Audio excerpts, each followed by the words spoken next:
केन्दुगुड़ा one सुरक्षा समिति one विभाग द्वारा पुरस्कृत नवरंगपुर जिला डाबुगां वनांचल अधीन कोइलारी पंचायत केन्दुगुड़ा वन सुरक्षा समितिर कार्यदक्षता वन सुरक्षा वन जंगल में बेआईन भाव गछ काटुवा चोर को वन विभाग द्वारा चोर धराइबा परे बेस दक्षता अर्जन कर सुनाम अर्जन कर उक्त समिति को अगस्ट 25 तारीख सेप्टेम्बर 3 तारीख दीर्घ 10 दिन नवरंगपुर एसबीआई हिल्ली ठारू अधिकारी माने आसी छतु चाष तालीम प्रदान करते दीर्घ 10 दिन आज तालीम अंतिम पर्यायर महिला मानकु छतु चाष निमंते मानव पत्र सह ट्रॉफी प्रदान करा कार्यक्रम अनुष्ठित होइथिला। ଏହି ଅବସରରେ ଜିଲ୍ଲା ପରିଷଦ ଅଧ୍ୟକ୍ଷ ଭଗବତୀ ଭତ୍ରାଙ୍କ ସଭାପତିରେ ମୁଖ୍ୟ ଅତିଥି ବନଖଣ୍ଡ ଅଧିକାରୀ ମଗର ଧନାଜୀ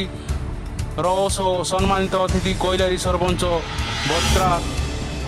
डाबुगां पंचायत समिति अध्यक्ष बंशीधर माझी सांसद प्रतिनिधि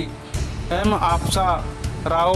विधायक प्रतिनिधि एम बुलू राव भारतीय स्टेट बैंक ग्रामीण स्वावलंबी तालीम निर्देशक जी प्रसाद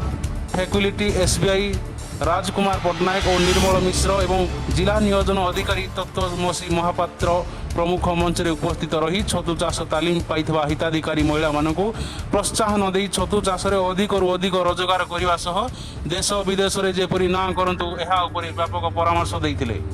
समस्त अतिथि छतु चाष उक्त महिला ग्रुप उन्नति करंतु बोली मत रखी एवं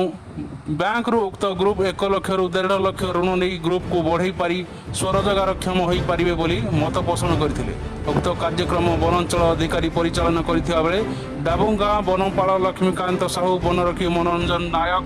प्रकाश सरकार कुंतला हरिजन प्रमुख अन्य कर्मचारी सहयोग करथिले। नवरंगरू प्रियदर्शिनी पात्रଙ୍କ रिपोर्ट संपर्क टीवी ओडिशा।